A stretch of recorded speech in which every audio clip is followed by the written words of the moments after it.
इस हादसे के बाद में बड़ा बवाल हुआ क्योंकि इस हादसे में जिसकी मौत हुई थी वो था कांग्रेस का एक बड़ा नेता। आपको पूरी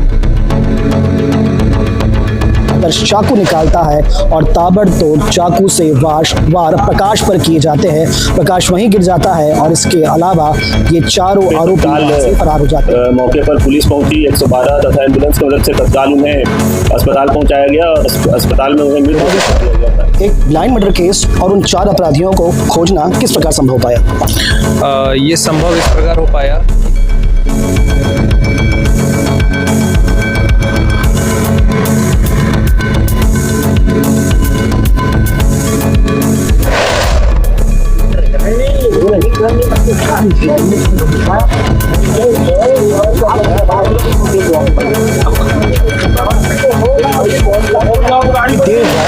ये चारों अपराधी एक साथ घूम रहे हैं, नाबालिग है, नशे में है, साथ में हथियार रखे हुए हैं, तो किसी गश्त में ये नहीं पकड़ पाए या सब किस प्रकार की चूक मानते हैं?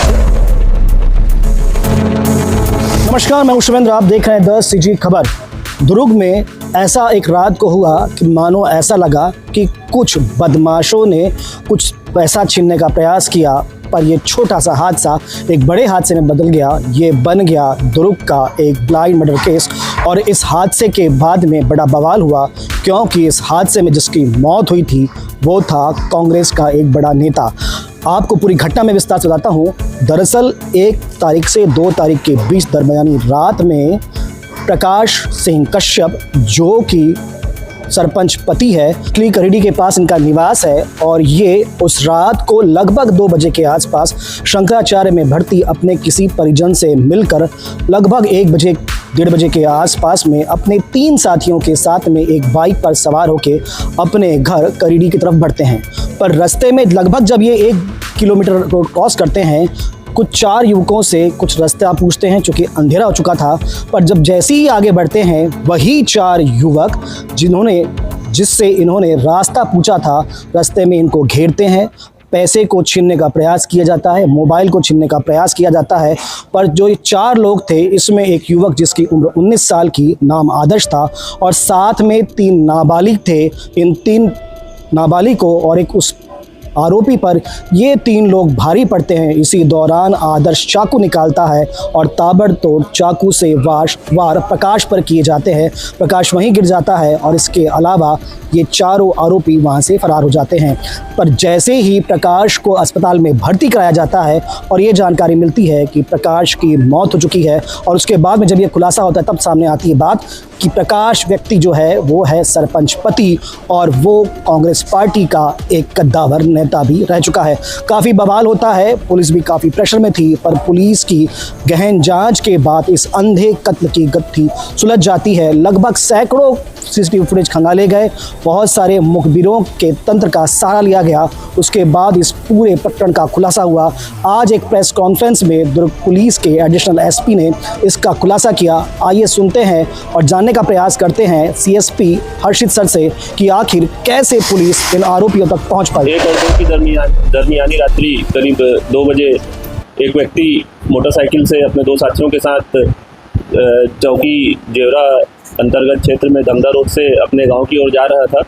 इसी दौरान 4 व्यक्ति अज्ञात युवक एक मोटरसाइकिल से आए और उनको रोका गया और उनके जेब में रखे पैसे को छीनने की कोशिश की गई।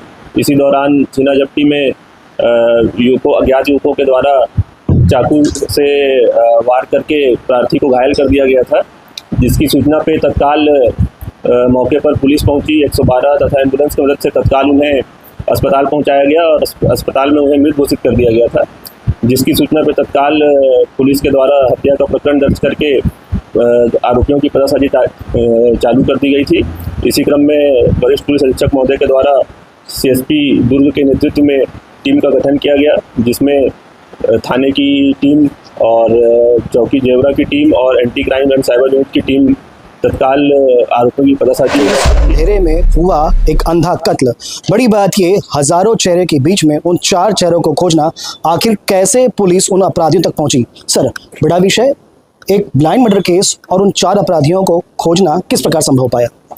ये संभव इस प्रकार हो पाया कि सबसे पहले वरिष्ठ पुलिस अधीक्षक दुर्ग सर के नेतृत्व में एक एसआईटी गठन किया गया, जिसके बाद हमने 3 और छोटी छोटी टीम्स बनाई। उनका काम ये था कि सीसीटीवीज अलग अलग डायरेक्शंस में 5 किलोमीटर के रेडियस में खंगाले जाए और उसमें एक पैटर्न आइडेंटिफाई किया जाए, या तो उसमें गाड़ी का नंबर आना चाहिए या फिर कुछ और ऐसे स्पेसिफिक पार्ट्स आरोपियों के बारे में आने चाहिए।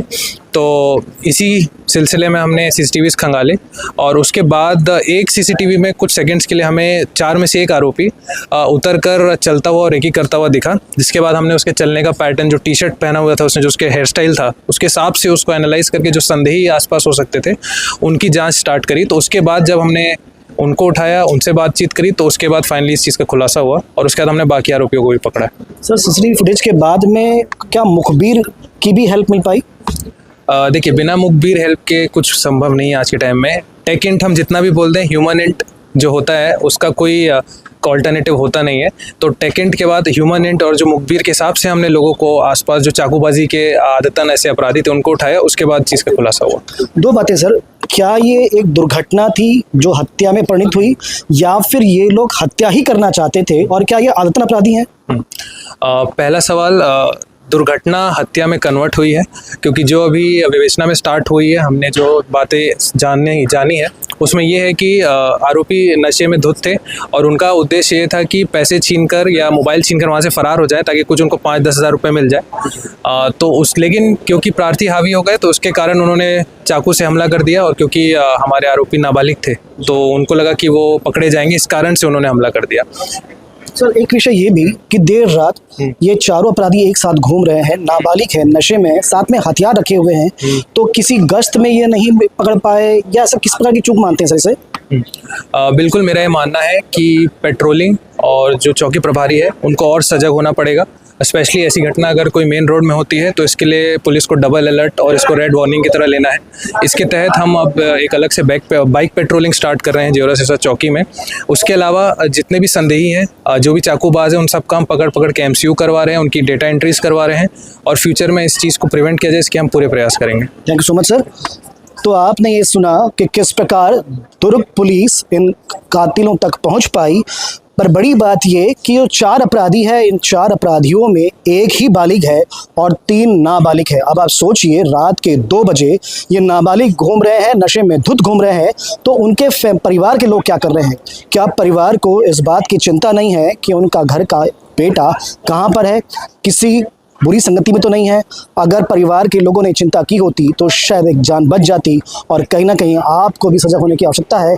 इस पूरे प्रकरण से दुर्ग पुलिस ने एक नया अभियान शुरू किया है। अब बाइक पेट्रोलिंग भी होगी और एक गहन जांच की जाएगी, जहां पर इस प्रकार से हथियार लेकर घूमने वालों पर सख्त कार्रवाई की जाएगी। फिलहाल इस पूरे प्रकरण को लेकर आप क्या सोचते हैं, कमेंट जरूर करें, और खबरों के लिए बने रहें द CG खबर के साथ। धन्यवाद।